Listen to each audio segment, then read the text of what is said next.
On behalf of Central Authority, I welcome you back to Zoom in Conservation, the podcast where we delve deep into the heart of wildlife conservation. I'm your host Apurva, and you're tuning into episode 7 of Communities in Conservation.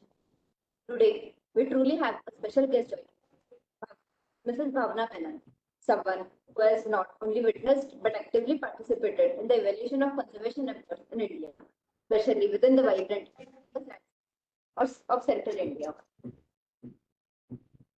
Bhavna ma'am has an impressive track record of working for 14 years as a program manager with a non-profit organization deeply rooted in wildlife conservation. Her extensive work spans around the conservation outreach, capacity building for frontline staff, and creation of alternative livelihoods for communities living in proximity with wildlife habitats. Now, as a freelance writer, Bhavna ma'am continues to shine a light on conservation stories and unsung heroes that make difference on ground. Her contribution towards the publication has been instrumental in raising awareness about the critical issues and innovative solutions for conservation arena. In addition to her writing, she serves as a consultant to different NGOs focused on conservation and sustainable livelihood. She also collaborates with forest departments in central India landscape, enhancing conservation outreach and fostering community involvement. Today, we'll explore the pivotal role of communities played in conservation. Drawing from her extensive experience and insights, we'll discuss the challenges, the successes, and the innovative approach that are helping to create a harmonious coexistence between human and wildlife. So, let's join us. I request everyone to join me on welcoming Bhavna ma'am to Zooming. Thank you. Ma'am, I just share the screen. Thank you, Apurva. Thank you so much for inviting me for this talk. Um, talking about communities and conservation is like talking about my own family. So it's a very informal relationship we all have of all the community members we work with. So thank you so much for this opportunity to talk about people that I love and respect the most in the wildlife circle. And yeah, can we have the next slide, please? Yeah. So, like I said, thank you so much for joining. Uh, working in wildlife conservation looks extremely glamorous from the outside. You have beautiful cameras, you have camouflage clothes, but actually the reality of working in wildlife is very, very different. It is passion, it is wanting to spend 45 degrees of summer in the forest or -2 degrees in the winter, in the rain. But how did this come about? Why did I become so interested in wildlife? So the first picture you see is of my father. So my father and I were 8 years old. So that's how the passion started building for me.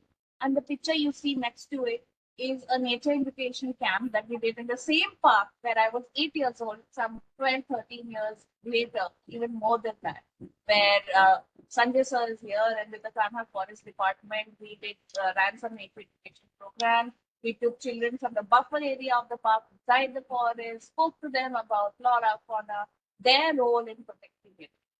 So, it's sort of been in my blood to be wanting to work in conservation or to work with people because I think people make a huge difference. One, my father made a huge difference in my life when I was small by encouraging me to work in conservation, and then the communities who are there in the next picture, who are also inspiration behind me continuing the work because they motivate me to continue working in this field despite the meltdown, despite the successes, failures, everything I attribute to them. Can we have the next slide? So in these pictures, in this collage, you see my relationship with the communities. The first one, actually, is a very beautiful organization that I'll be talking about. It's Earth Focus Foundation. And these are women from the Mata Samiti committees. So we've adopted a couple of Anganwadis and primary schools in the buffer zone in Kanha Tiger Reserve.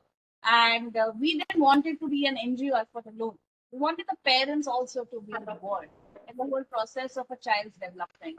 which is when now we have 500 mothers from across different villages in the Buffalo Kana Tiger Reserve who look at the progress of their children, who give us advice on how to work further with communities, conflict, biodiversity. We all work together. The picture you see is a very special camp that we ran actually. It was for hearing impaired children. And it was again, we Karnataka the reserve.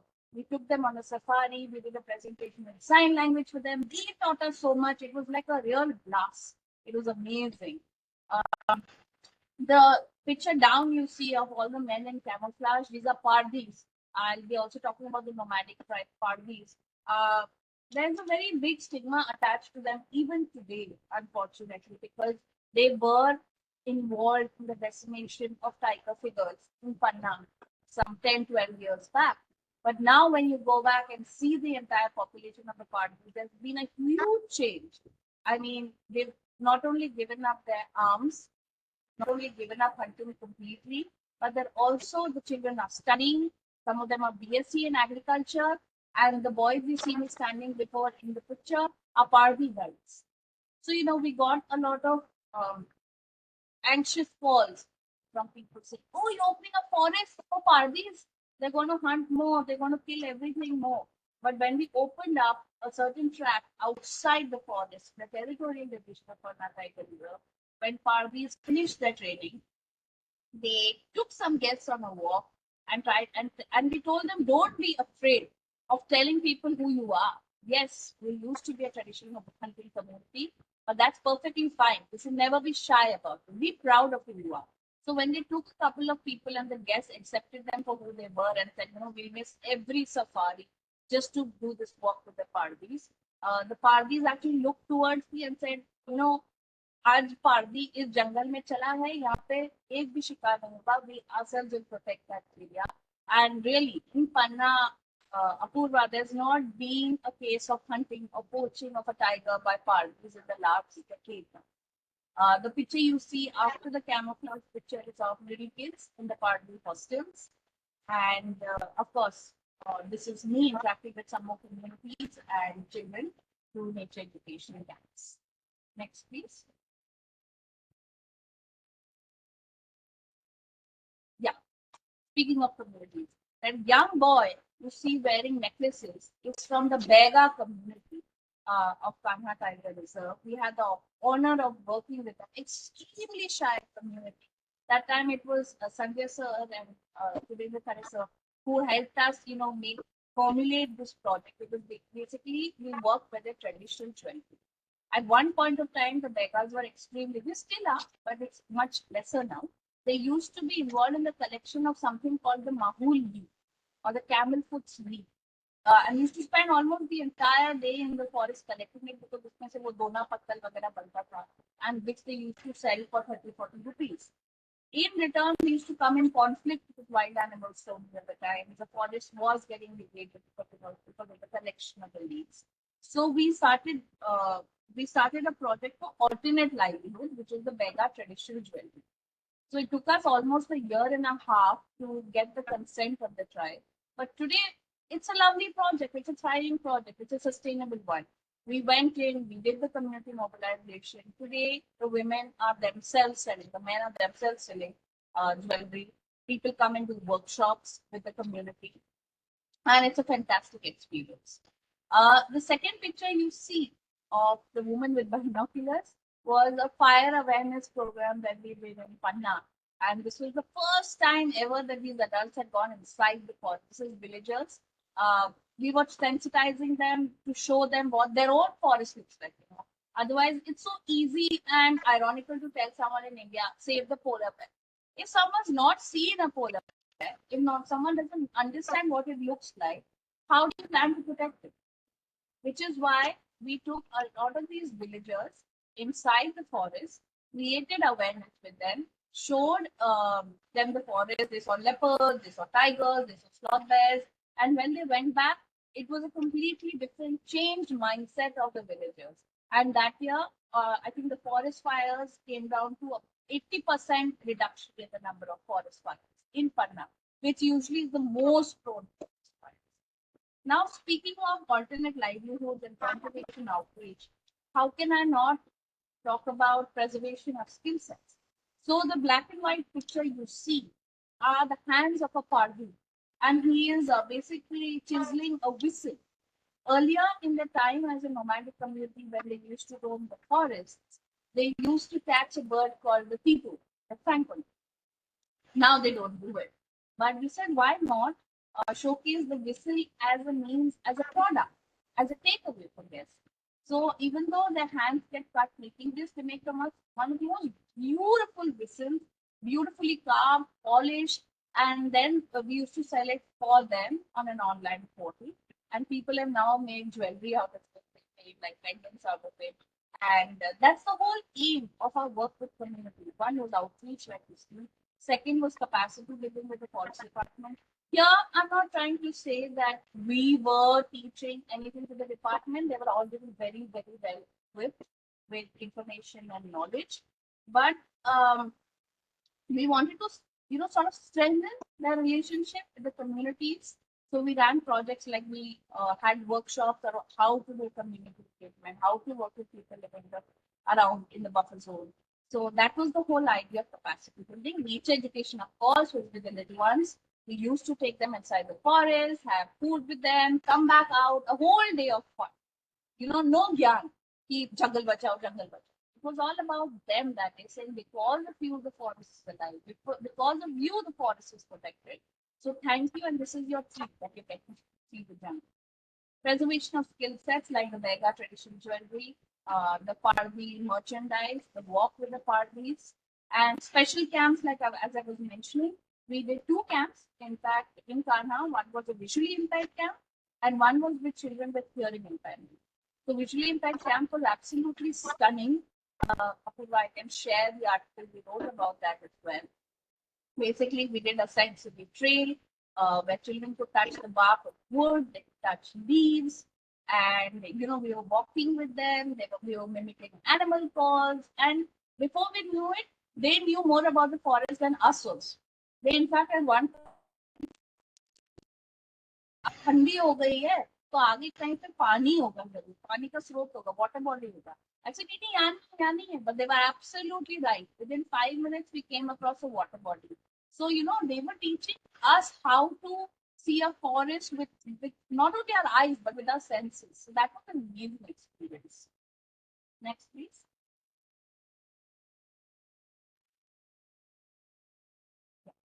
So after working for 14 years on field, I decided to take a step towards working with different NGOs who are also working with community members.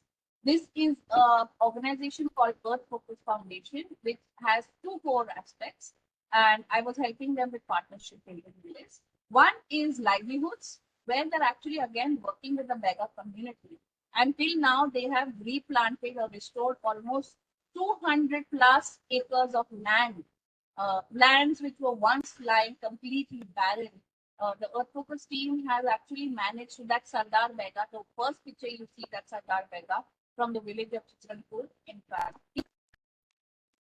Say that, I will start farming. I'm not going to depend on the forest for produce. Why not I only learn how to farm in the best possible way?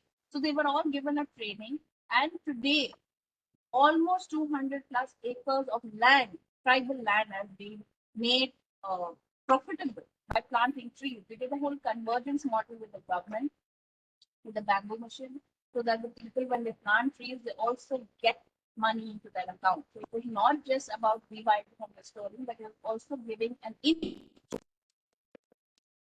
living around buffer zones. Seeing the success of the livelihood project, our Earth Focus team started adopting the Anganwadis and the primary schools in the buffer zone of Kanha Tiger Reserve, where we today work to strengthen the literacy, Hindi and maths. And we are also rolling out a biodiversity curriculum for the children in the school.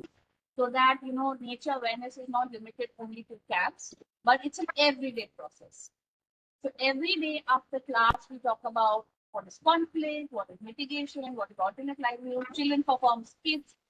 This time on Earth environment, they were performing a street play in front of the forest department. They were talking about their role they have something very interesting called the Bal Panchayat. So children are allowed to make a decision about whether they want trees put in their school, how do they want to do water management. They write to the Zilla Panchayat saying, this is what we want for our school. We want to make it more hygienic. We want the bathroom developed. So, the entire onus is given to the communities. We are not making any decisions on their behalf. They are doing it themselves. And something that's very beautiful that's come out since the adults are staying back in the villages, uh, adults who used to once upon a time migrate away and go to the city for work, like construction work, labor work. Now, because they have food in their very own backyard, they are not really migrating away to other places. They're still intact in the villages, and it's also maintaining the social fabric of the tribal community. Plus, because the adults are staying back, children are also comfortable studying at school. Attendance has increased, participation has increased. In fact, today morning I got a call from a parent from a faraway village saying, "Where are you doing a project here?" So we always associate education with a livelihood. We rewild their farms, and it will always be their farms. It's not the NGO's farm, as well as we adopt the program. The package you see the lady holding, it's a traditional Kodu putki we have revived in this landscape. We are not getting or trying to get anything exotic in the landscape. Sara traditional millets hai. And we're also building recipes so that people start and going back to our roots, which is traditional millets. Next, please.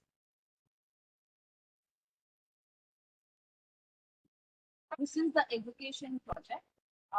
When you see the fourth picture, those are matas.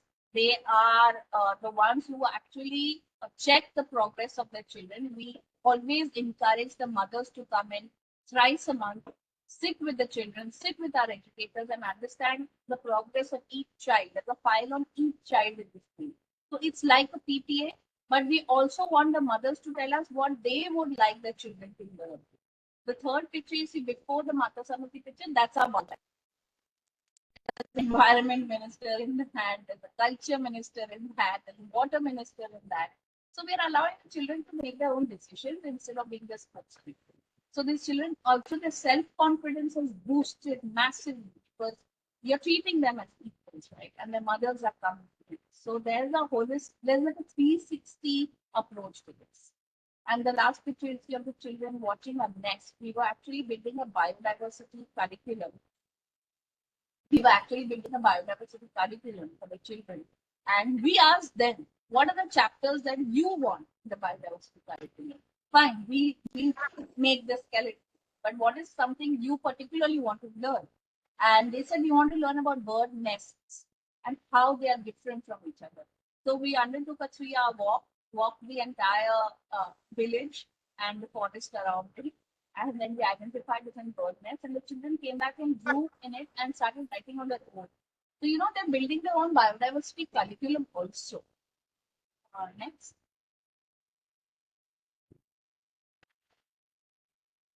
This is one of my very, very favorite projects. A colleague of mine called Sutakshi Singh. She is the owner of Wild Pines. This is, I think, the first of its kind and most unique project that's happening as an alternative livelihood for the Pardi community specifically in India. So we are teaching them how to do block printing. We are teaching them on how to the picture with the round ball you see. That's basically a रीठा का फल है उसको सुखाकर they Pardis only carve different animals on it. If you see this one carefully, it's a pangolin on the Reetha tree. So we've also taken all the traditions and culture and packaged it as part of a product. So that's what Wild Pines does. The last picture you see is in fact the Rajmat of Panna, who unfortunately recently passed away, and her daughter. They were the most excited. The royal family kept saying, that Pardi. It's ironically, the Pardis at one point used to hunt on behalf of the royal families. But today they are seeing such a massive change in the community wanting to join mainstream society that they said we'll be the first ones to come and do block printing with the Pardis. In fact, it becomes so popular that the picture you see above of the boy in the stand, that's Chipe Thakur. He joined wild pines, and he actually is quite a amazing leader there. So he does block printing. If you go to Panna, you can do workshops. In fact, they built an arts center there where you can sit and talk to the party community members. So it's one of my favorite projects. Next, please. This is something I started on my own uh, by connecting with the lodges around Bandhavgarh Tiger Reserve. This time, the deputy director, Shri Prakash Verma, he was very worried about the fire situation in Bandhavgarh, and he opted for something called Zero Fire Mission in Bandhavgarh. So we approached lodges because they are also massive stakeholders in protection of the Tiger Reserve, and we told them to fund the lunch for the children. And we covered 8 villages, and the children were all taken inside the park. Believe it or not, a lot of people always ask us, "अरे यार ये तो बच्चे जंगल के आसपास रहते हैं, इनको ले जाकर आप क्या दिखाओ, क्या अलग दिखाओ?" Trust me, there is so much that they learn when they go inside a forest. In fact, again, they teach us so much about how to see a forest, how to read the tracking signs, uh, what are the trees, what are the benefits of the forest. They teach us more than we can teach them. And there hasn't been a major forest fire. Vidya is also here. Last Students have also done some great work for fire awareness. There hasn't been a massive forest fire in Bandhavgarh this season because of stakeholder engagement. And the first picture you see is actually girls from Tala Higher Secondary School, who we call the junior firewatchers. So after my project of Prakriti Ki Pathshala finished, these children on their own went from village to village and covered almost 10 villages on their own and spoke to the adults about the problem forest fires create, the impact of a forest fire on a forest. So they just completed that, and I think this is also so important. You start a project, and then you have to let community members take over. That's one of the very basic things of conservation. If you continue hand holding them and saying, "ठीक है, मैं आऊंगी फिर करेंगे project," it doesn't really work like that. Now these children have found a WhatsApp group with us, and every day they send updates about who did they talk to, what was the response. In fact, one amma told them कि बच्चे आए हैं मेरे पास ये बात करने. She made lunch for them. She sat down and she called a lot of the villages in her own home so that the children could speak to a larger audience. So this was great fun. Next, please. And of course, apart from doing my 2 bits for conservation, I am also spending a lot of time writing about people who are making a difference. In fact, Roshni, the one article I've written, is a compassionate warrior. She's helped Last Women's Foundation a lot in her time that she's working here. But apart from that, she's also helped me at Earth Focus. We've got slippers for children. We raise funds for buying sweaters for children in the winter. And I want my whole idea, Apurva, I saw your question. My whole idea about writing is not to just write about beautiful places, beautiful people, but to write about people who are actually making a huge difference. I've written about Bandhavgarh Jungle Laws because they are doing very sustainable practices. They support every conservation activity that we're trying to do. So it's not about doing it, but who are making a difference. And that's the sort of people I want to highlight through my writings. And I always say this: the communities are the future for conservation, no matter where they are. So that will be my endeavor, to continue working with communities in whatever small capacity I can, to work with the forest department whenever they need help, and to write about happiness, happy stories that are actually making a difference on the ground. Next, I think the presentation will go. I guess.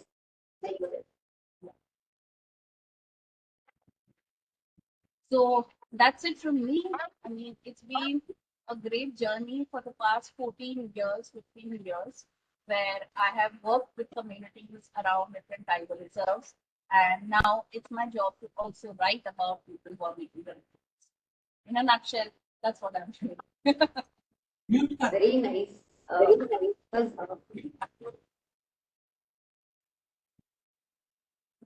So I have some questions regarding communities. I always try to, whenever we have our sessions, so Yeah. when we talk about conservation, communities do play a lot bigger role. We cannot keep communities outside and do conservation. Absolutely. So, what are the some most significant changes that you have witnessed in the landscape of Central India for last 14 years? Okay. You have been working Oh, there for that's last a 14 years. very that's a very broad question. Actually, more than change, a positive impact. That's a great Yeah, question.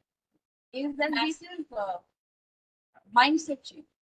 You know, first when we first started working with the children in Bandhavgarh, that was one of our biggest projects. It ran for 8 years.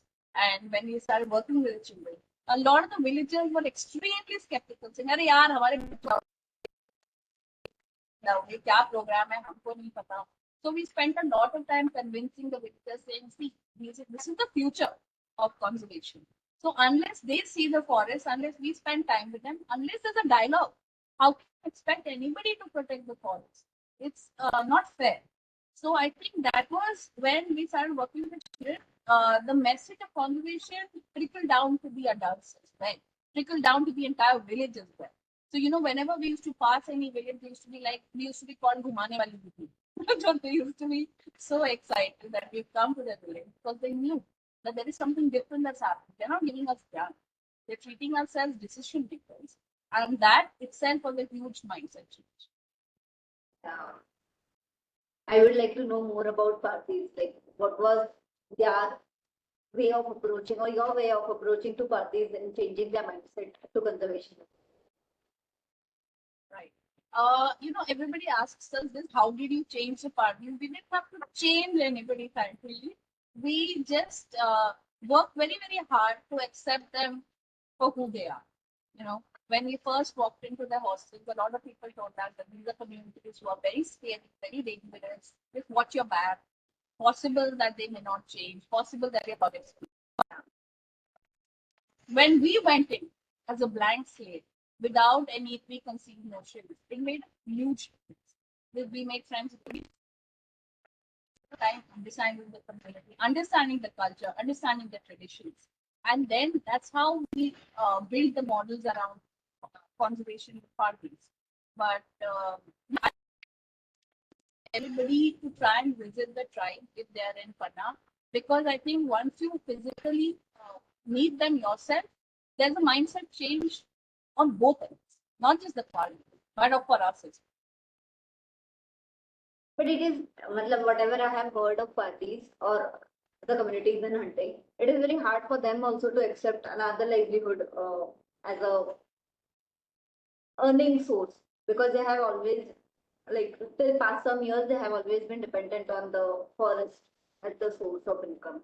So, how was their well. approach Yes. in taking the new livelihood initiatives? It was tough. It was definitely tough because you know they were coming into mainstream society after so many. Like it's telling someone tomorrow, someone says you start singing instead of writing. I don't know how to sing, but if it meant that you know I'm more accepted in society, that I can join in society, I work hard. I will work hard. Parties have done that. They were relocated from the forest. They came and started living in a life that they didn't know much about. Then we started these initiatives with the children. The children said we want to study. Of course, there was and then we started tourism models of camping and walk with the party, where I think almost 2,000 guests have already gone with this community to see the landscape. And you know, it's just like different. We always tell people come with us from field to see the difference because the parties of 2000, say 9 or 10 were very. They want to make a difference. The next generation doesn't even want to be where they are. They want to rise. And why not? So, what are the common challenges that you face when working with the communities, and how do you overcome them? So there wasn't a lot of challenges, but yes, you know, city, people coming in from Bombay and sort of telling communities what they should do was unheard of concept at that point of time. So of course, it's a little tough. It's actually easy and tough being a woman in conservation because there is a certain level of patriarchy that exists on fields saying, oh, women are going to do this. Oh, women younger than are going to do this. So that was one challenge, but we overcame that. But the other good part was because we were women, we could enter houses, we could enter the kitchen, we could cross over the threshold and talk to these guys. We're not standing outside their house and saying, hey, do this, do that. No. We used to cross the threshold into their homes, make tea with them, make food with them, and that's how it strengthened communication. Any nice experience with the communities? Many. So I remember we had gone to Sanjay Dubri, and that time it was very conflicted. And the child from one of the houses had unfortunately been picked up by a tiger and had passed away. He was an 11-year-old kid. And this house was at one end of the village, like a small little hut. And then when we went in, we started playing with the other children of the house. We had tea with the family. We, just sat in silence. No one really spoke because there was such a tragic incident that had unfolded.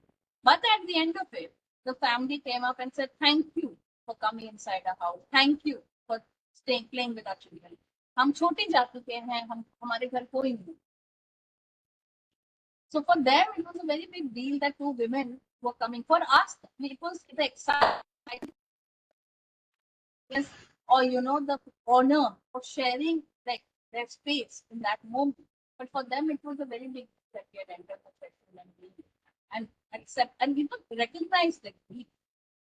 So it's taught us so much. Like it's taught me so much as a person to be more grounded, to accept people, to understand people, cut them slack. So all my experiences with community psychology. Also, since you mentioned about the children being picked up by the tiger, so how do communities react to it? There is, of course, a lot of anger.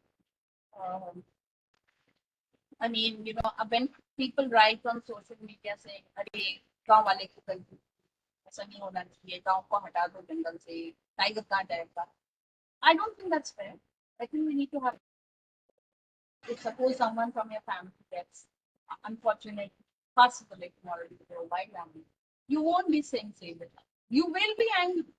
But at that point of time, instead of ignoring the situation, you need to, even if you have to hear a few words, you need to spend time with yourself.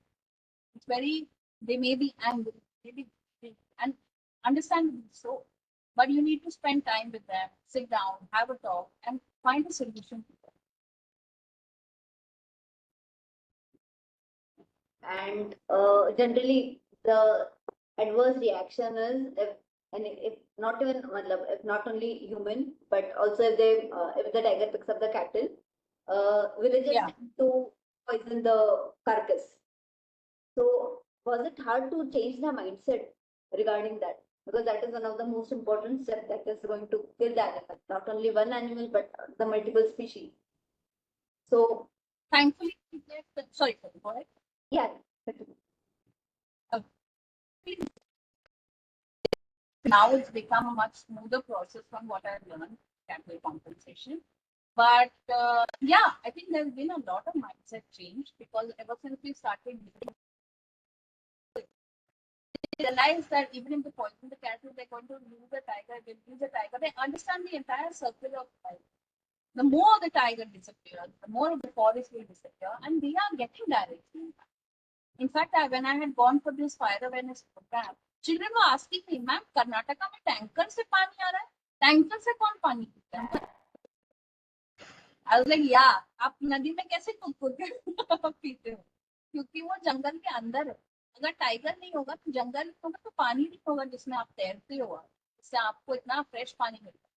तो they look very shocked. नहीं, हम कुछ नहीं करेंगे जानवर को, हम तो इनफैक्ट और अवेयरनेस करेंगे. Also put in a lot of processes in place. It's not, at least I don't think it's as bad as it used to be.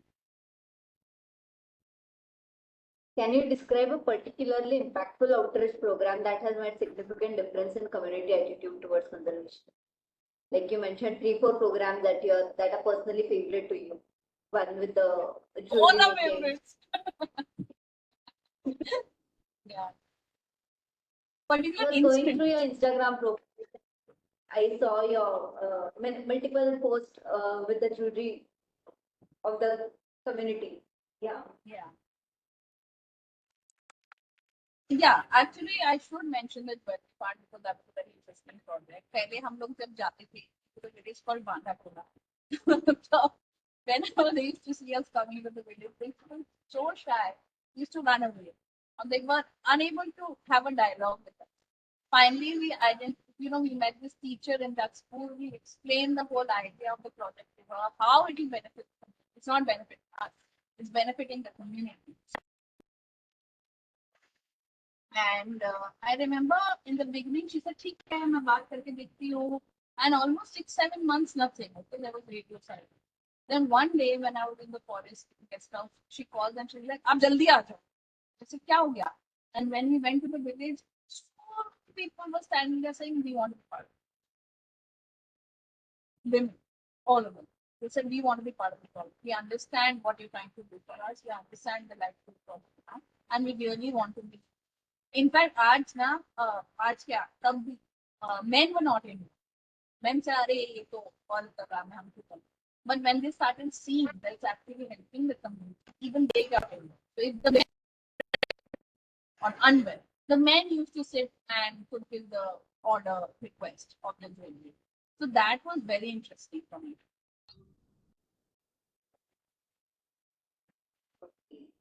As a freelance writer, how do you choose to write your stories you want to tell? And what impact do you hope on that your writing will have on the conservation efforts?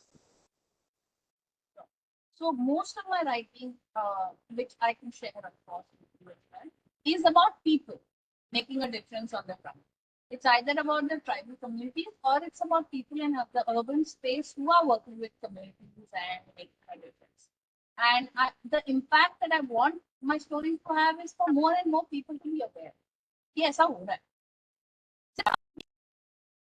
Negative चीजें नहीं हो रही है, अच्छी चीजें नहीं हो रही at quite a large scale.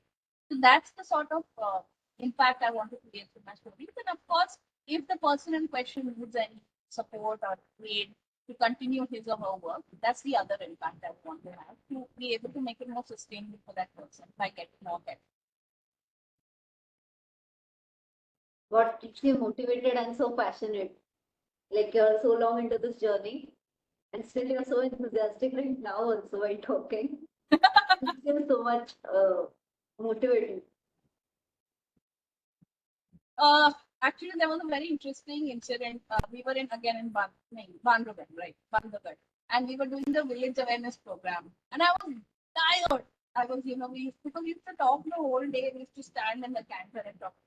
I was so tired. I was like, "Oh my God, how much longer do I have to do this?" And we were just getting out of the park. It was evening already. And when we were exiting the park, we saw this beautiful tigress with her cubs. She was walking in the middle of the road and with her cubs. 1 minute में मेरा tiredness चला गया. 1 minute क्या 1 second में चला गया. My reaction was, this is why we do what we do. To see them speak, to see them wild, to see them thriving in a forest, to see a forest thriving is such a big thrill, right? It's such a big motivation for us. So for me, Like what are the most sustainable initiatives that you have started with the community? Like any particular? sustainable. Yeah. I would not be so casual as to say sustainable, but because sustainability takes time. So Yeah. it takes us also time to understand the sustainability. But one of the projects I think that will do very, very well if supported is, like I mentioned, the White Pines project with the Parli community and with other communities living around Panna Tiger Reserve. If we are to strengthen contribution, we need to have realistic alternate livelihoods like Satakshi is doing or like White Pines is doing in Panna. Now they have an entire art center that guests can actually come and sit and make the product. learn about it. So this, not only are you supporting them financially, but a highly stigmatized community will get some positive results as well. People will get to know about them as well. So for me, that's the project that needs should leverage its potential. It's got brilliant potential and it's the first of its kind in India. And can you elaborate your collaboration with Forest Department and its outcomes? Like, what all projects you do with the Sure. Forest Departments and how it has helped? So recently I did the fire awareness project. Sri Verma was very, very kind to involve me in the forest department's project of fire awareness in the local zone of Damodar. And they provided me with the resources for it. And outcome was that we no major fire this year in Damodar. Like we all work together, the lodge people, the driver's guides, me, some naturalists from the lodges also, and the children. The forest department on their own, of course, will do the great deal of work. So my role or my dream would be to continue working in a small capacity in the department. If they have a project, instead of bringing in new projects inside the management, just strengthen the ones that exist in the forest department. And the more number of people do it, the more you make it sustainable. Instead of picking up new projects and overlapping them with each other, just work on something that's already existing and take it to the long run. So as this is going to be posted on YouTube, there are so many new people coming into this field. So what will be a piece of advice for someone who is looking to get involved in community conservation, community conservation? Okay. First Especially would be college students, because there are so many viewers from college. Yeah. yeah. No, first I think would be unlearn everything. Whatever you know till now about community or conversation, please go as a blank slate. Don't go inside of village. Don't meet a tribal person or even any community person or any NGO person with preconceived notions. कि ऐसा ही है ऐसा ही होता है. No, you have to be humble. So, like be accepting of people you're working with. Don't have any stigma attached in your mind of people see अरे यार ये तो वही शिकारी वाले ना इनसे क्या होगा. Don't have that. You have to have a lot of patience while working with communities. It is not a one-day thing. Rome wasn't built in a day, and dialogue with the community is also not built in a day. It's taken us 10 years to work with the parties, to work with the beggars. My fire awareness took 7-8 months to even get on the ground. So be patient, be kind, be compassionate, learn, be ready to learn, be ready to unlearn, and it's very mentally draining. It's not an easy task. It's not glamorous at all. So if there are children who think that it will be a cool thing to work with communities, it's more than cool. It's about perseverance. So if you are okay to persevere for the longest time, then yes, definitely. What is your memorable sighting of, since you're working so long in central Indian landscape? What is your memorable sighting of tiger, leopard, something that was very thrilling? I think it would be when I started the village skills awareness program. That time the department used to lend us an elephant, a patrolling elephant, so that the children could see tigers. They wanted village skills. So we had bundled up all the there, and there was a family of 5 tigers, mom, dad, cubs, sitting in the class. And I remember the reaction of the children. Some of them cried. They saw the family and not fear. I was fearing. डर लग रहा था. Like नहीं कितनी सुंदर चीज हमने अपने पास से कभी देखी. How can we harm something so beautiful? And when they went back home, they were literally like dancing. Like they saw family of tigers and it's such a beautiful animal. I think that was one of my most memorable sightings because it was with the children. Yeah, that gave me also the chill right now, imagining.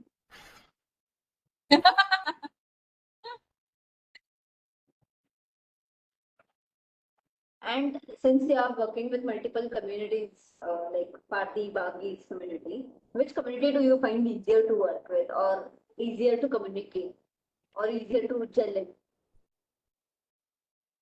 All communities Communities, with.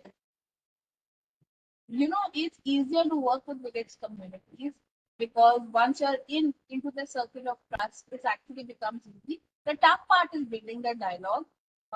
That's what most people find difficult because dialogue maintain करना बहुत tough होता है. Dialogue खोलना ice breaking बहुत tough होता है. But once that happens, it's actually quite a smooth sailing journey. Yes, there will be hiccups, but once you're in that circle of trust with the community, then it gets much easier. Uh, do communities, yeah, village people help in the rescue or rehabilitation things if there is any emergency for the rescue of animal with the forest department? Ah, Do village communities get involved in it? So there was an incident in Bandhavgarh only once, and there was a tiger in the village, and we had done a program in that village where we had told people that if a tiger is in your village, don't harm it, don't throw anything on it, don't go close, just inform the forest department. So that's what they did actually. There was this lady cooking in the kitchen, and then she saw two eyes in the backyard, and she thought it's a cow. So she went out to do hut to it. When she did hut to it, there was actually a tiger. So, yeah. So, without panicking, without taking matters into her own hand, she actually told her son to run along to the nearest forest jockey, inform the munshi there, and I think that was the smoothest rescue operation. And even in the fire awareness this time, there have been a lot of community members who informed the forest department on time. यहाँ पे आग लगी है. So they told in time कि इतनी बड़ी भी नहीं, थोड़ी सी चिंगारी थी when they told them. So it was easier to control fire. So yes, absolutely, they have help. Okay, ma'am. No more questions from my side now. To participants, do you have any questions that you would like to ask related to communities and conservation? You can either unmute yourself or you can write in the chat box.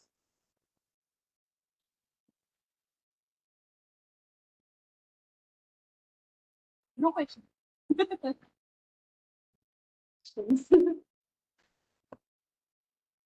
Okay, ma'am. Can I proceed with the vote of thanks for the Of session? course, please. It was so nice to hear you actually. My interest in communities got exploded now. So that brings us to the end of the enlightening episode of Swimming Conservation. Thank you, Ms. Bhavna, for sharing the invaluable knowledge and experience and staying with us. Stay tuned for our next episode to the fascinating world of swimming conservation. Thank you so much. Thank you so much, Thank ma'am, you. for joining in. Thank you for this opportunity. Bye.